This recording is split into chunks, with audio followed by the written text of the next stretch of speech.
Unit, atomic structure,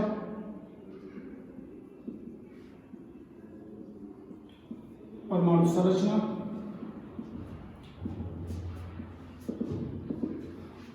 कहां से आया परमाणु? तो सबसे पहले मैडम मैटर, फिर बने पार्टिकल, मैटर बना होता है पार्टिकल से, पार्टिकल बना होता है मॉलिक्यूल से, मॉलिक्यूल एटम से, और एटम ये तीन चीजों से मिलकर डिवाइडेड होता है, इलेक्ट्रॉन, प्रोटॉन, न्यूट्रॉन। ठीक है, इलेक्ट्रॉन का नेगेटिव चार्ज, कौन सा चार्ज? Negative charge. यहां पर पॉजिटिव चार्ज, और ये होता है चार्ज, है ना? अब परमाणु है तो पहले हिंदी में समझ सकते हैं। ये होता है पदार्थ, ये होता है कण, ये होता है अणु, और ये होता है परमाणु। मैटर को क्या बोलते हैं हिंदी में? पदार्थ, पार्टिकल को कण, मॉलिक्यूल को अणु, एटम को परमाणु। यहाँ पे नेगेटिव चार्ज इलेक्ट्रॉन के पास, प्रोटॉन के पास पॉजिटिव, और न्यूट्रॉन होता है चार्ज। पहले के जमाने में ऐसा माना जाता था कि दुनिया की प्रत्येक चीज 5 चीजों से मिलकर बनी हुई है, आकाश, जल, वायु, अग्नि, आकाश, जल, वायु, अग्नि और पृथ्वी, इन चीजों से मिलकर ऐसा काफी समय तक जाना जाता था। लेकिन एक साइंटिस्ट पैदा हुए जिसका नाम था महर्षि कणाद। महर्षि कणाद ने बताया कि नहीं, दुनिया की प्रत्येक चीज पदार्थ है। पढ़ा होगा नहीं है पदार्थ क्या होता है? जो वस्तु स्थान घेरती है, जिसमें भार होता है, पदार्थ होता है। फिर उसके बाद जॉन डॉल्टन आए। जॉन डॉल्टन ने बोला कि ना भैया ऐसा नहीं है, पदार्थ कण से कण, अणु से और अणु परमाणु से मिलकर बने होते हैं। लेकिन ये भी थ्योरी जॉन डॉल्टन की गलत हो गई, क्योंकि इन्होंने कह दिया कि परमाणु कभी डिवाइड नहीं हो सकता। लेकिन परमाणु क्या हो गया? डिवाइड हो गया था, जिसमें इलेक्ट्रॉन, प्रोटॉन, न्यूट्रॉन। तो परमाणु है क्या? डेफिनेशन कैसे लिखी जाएगी? तो पदार्थ का वो सूक्ष्म कण जिनसे मिलकर बने होते हैं अणु, और वो कहलाते हैं परमाणु। पदार्थ का वो सूक्ष्म कण जिनसे मिलकर बने होते हैं अणु, जिनसे मिलकर बना है परमाणु से मिलकर। पदार्थ का वो सूक्ष्म कण जिनसे मिलकर बने होते हैं अणु, और वो कहलाते हैं परमाणु। इंग्लिश में बोल सकते हैं, atom is the smallest particle of matter, is further divided by electron, proton and neutron. या सब atomic particles electron, proton, neutron, है। तो पदार्थ का वह सूक्ष्म कण जिनसे मिलकर बने होते हैं अणु, वो कहलाते हैं परमाणु। परमाणु में 3 मूल स्थायी कण होते हैं, इलेक्ट्रॉन, प्रोटॉन, न्यूट्रॉन। परमाणु के 3 मूल स्थायी कण, इलेक्ट्रॉन, प्रोटॉन और न्यूट्रॉन। इलेक्ट्रॉन से लिखते हैं, इलेक्ट्रॉन को लिखते हैं ई से, इसे लिखते हैं पी से, और इसे लिखते हैं एन से। इस पर चार्ज कौन सा होता है? नेगेटिव। इस पर पॉजिटिव। इस पर कोई चार्ज नहीं होता है, चार्ज। अब इलेक्ट्रॉन, प्रोटॉन, न्यूट्रॉन के बारे में बताया किसने? तो डेफिनेशन डाली जाएगी अगली, नोट कर लिया होगा, साफ करें, है ना? साफ सब करते जाना ना।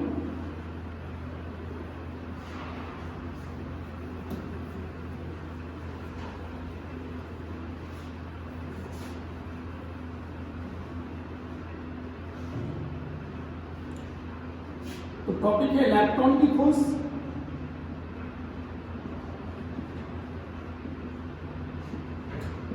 या कैथोड kilometers.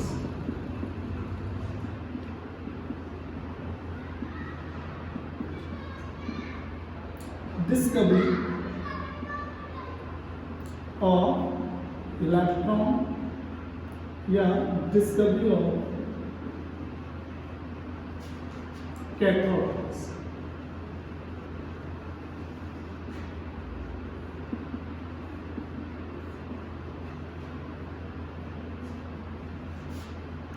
वो ये था,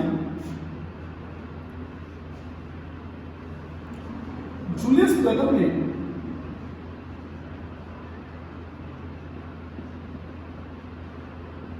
साइंटिस्ट थे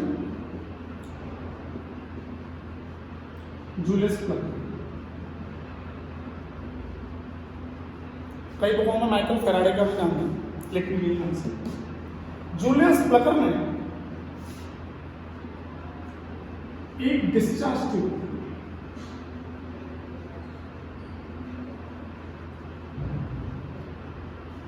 कैसा ट्यूब है? डिस्चार्ज। समझिए, जूलियस प्लगर नाम के एक साइंटिस्ट, उन्होंने एक डिस्चार्ज ट्यूब, इस डिस्चार्ज ट्यूब में इन्होंने एक वैक्यूम पंप भी लगाया, वैक्यूम पंप। इस डिस्चार्ज ट्यूब में एक तरफ इन्होंने कैथोड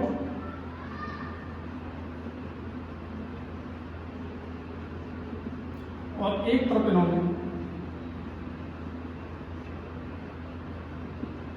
एनोड पार्टिकल्स, ये एनोड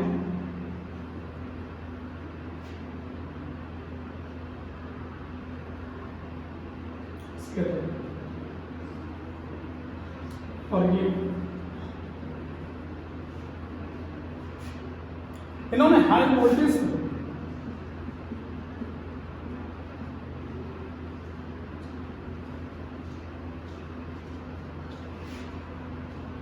इन्होंने लो प्रेशर पर high voltage current, high voltage low pressure जब इन्होंने करंट दिया तो एनोड की तरफ से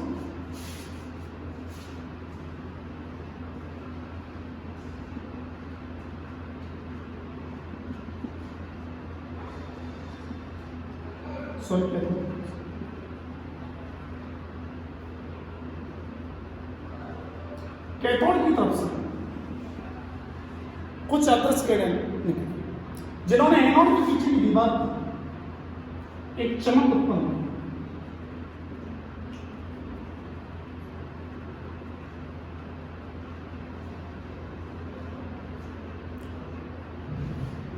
समझने की कोशिश करो, मैं एक बार रिपीट करता हूं।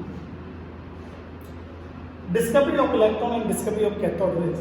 सबसे पहले जूलियस प्लगर ने एक डिस्चार्ज ट्यूब लिया, डिस्चार्ज ट्यूब इन्होंने high voltage current low pressure पे लगभग 10,000 वोल्टेज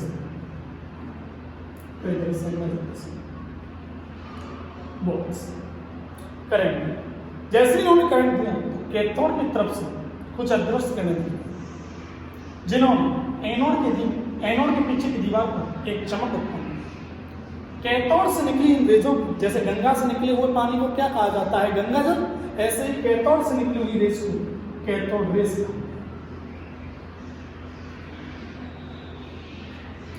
और बाद में इनकी स्टडी जे थॉमसन ने की और इन्हीं किरणों को इलेक्ट्रॉन का, एक बार और समझो, जूलियस प्लगर ने क्या लिया? एक डिस्चार्ज ट्यूब, डिस्चार्ज ट्यूब में क्या फिट किया? एक तरफ कैथोड तो दूसरी तरफ एनोड, और क्या फिट किया? Vacuum pump. क्या दिया? High voltage current. कैसे प्रेशर पर? लो प्रेशर पर। उसके बाद उन्होंने क्या देखा? कैथोड की तरफ से कुछ अदृश्य किरणें निकलती हैं जो एनोड के पीछे की दीवार पर चमक उत्पन्न करती हैं। कैथोड से निकली इन रेजों को क्या कहा गया? कैथोड रेज कहा गया। एक बार और सुन लीजिए, जूलियस प्लगर ने क्या लिया? एक डिस्चार्ज ट्यूब। क्या लिया? Discharge tube. डिस्चार्ज ट्यूब में क्या फिट किया? एक तरफ कैथोड, दूसरी तरफ एनोड, और क्या फिट किया? Vacuum pump. फिर क्या दिया? High voltage current low pressure. क्या देगा कि भाई कैथोड की तरफ से कुछ अदृश्य किरणें निकलती हैं, वो एनोड के पीछे की दीवार पर चमक उत्पन्न करती हैं। कैथोड से निकली इन रेजों को ही क्या कहा गया? कैथोड रेज कहा गया। कुछ दिनों बाद इनकी स्टडी किसने की? जे थॉमसन ने, और इन्हीं किरणों को इलेक्ट्रॉन बोल दिया गया। ठीक है ना भाई? तो क्या लिखेंगे सबसे पहले? जूलियस प्लकर ने क्या लिया? एक डिस्चार्ज ट्यूब। अब देखो यहाँ से डिस्चार्ज ट्यूब में क्या क्या फिट किया? डिस्चार्ज ट्यूब में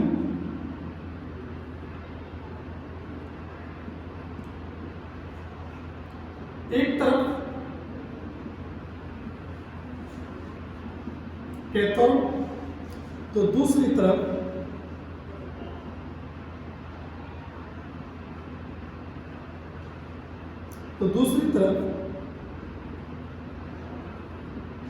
एनोड लगा। और क्या लगाएंगे? डिस्चार्ज ट्यूब में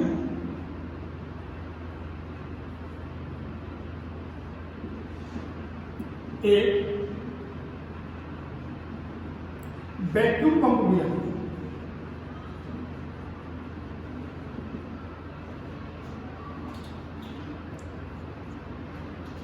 इसके बाद क्या किया?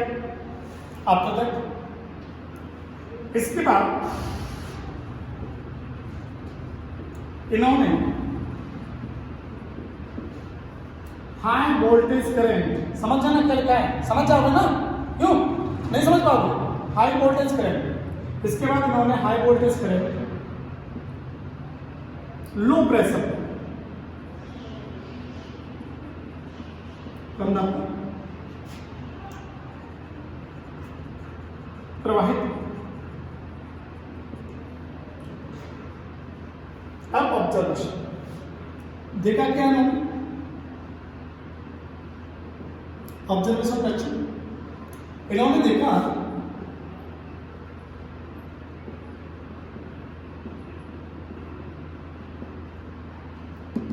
कैथोड की तरफ से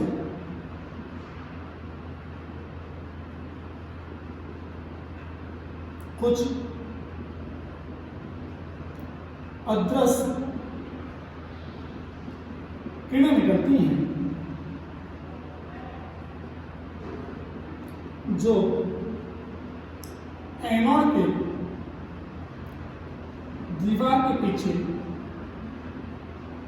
चमक उत्पन्न करती है।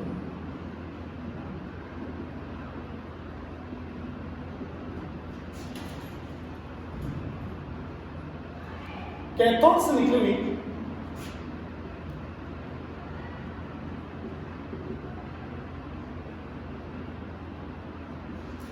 इन्हीं किरणों को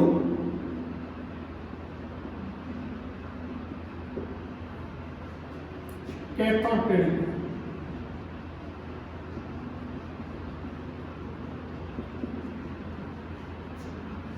एक बार और सुन लीजिए।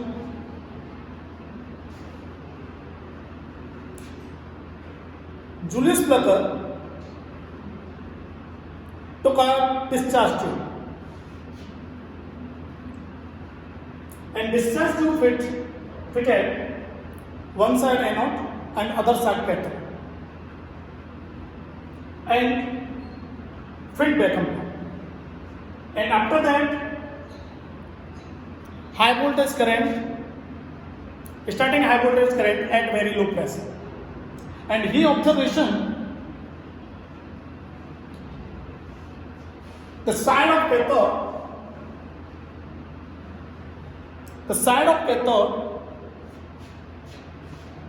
some empty rings, and he observed the side of cathode empty rings, and these rays traveling and the behind of fluorescence and he was called name cathode rays. Hindi में सुन लीजिए। जूलियस प्लकर ने एक डिस्चार्ज ट्यूब लिया, उस discharge tube में एक तरफ cathode तो दूसरी तरफ एनोड लगाया और एक वैक्यूम पंप भी फिट किया। उसके बाद इन्होंने हाई वोल्टेज करंट पर लो प्रेशर पर हाई वोल्टेज करंट प्रभावित कर दिया लगभग 10,000 के आसपास। इन्होंने देखा कि भाई कैथोड की तरफ से कुछ अदृश्य किरणें निकलती हैं जो एनोड के पीछे की दीवार पर एक चमक उत्पन्न करती हैं। कैथोड से निकली हुई कैथोड की तरफ से निकली हुई इंग्रेजों को कैथोड किरण कहा। अच्छा नोट में लिखिए। बाद में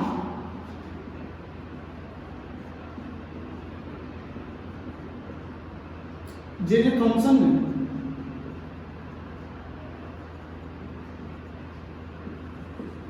इन किरणों का अध्ययन किया और इन्हें इलेक्ट्रॉन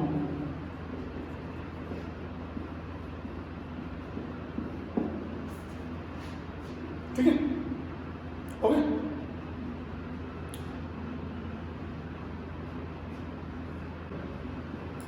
कैथोड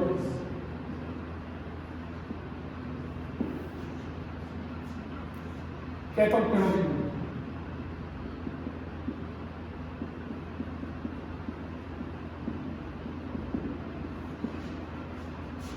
चलिए नंबर कैथोड किरण सीधी रेखा में चलती है।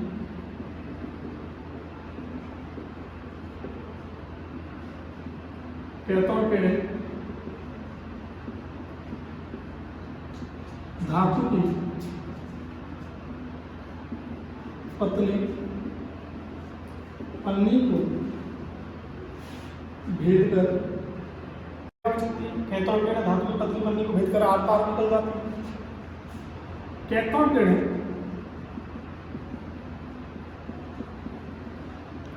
चुंबकीय क्षेत्र में मुड़ जाती है, विक्षेपित हो जाती है ना। बुक में आ रहा है विक्षेपित इलेक्ट्रॉन या मोनोग्राम कैसे लिखते जैसे तुम अक्षर विक्षेपित।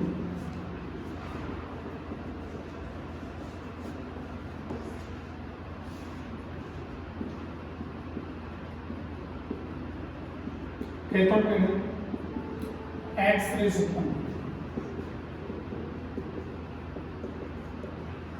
बताऊंगा एक्स रे से क्या होता है। कैथोड किरण बहुत आता नहीं है आती है।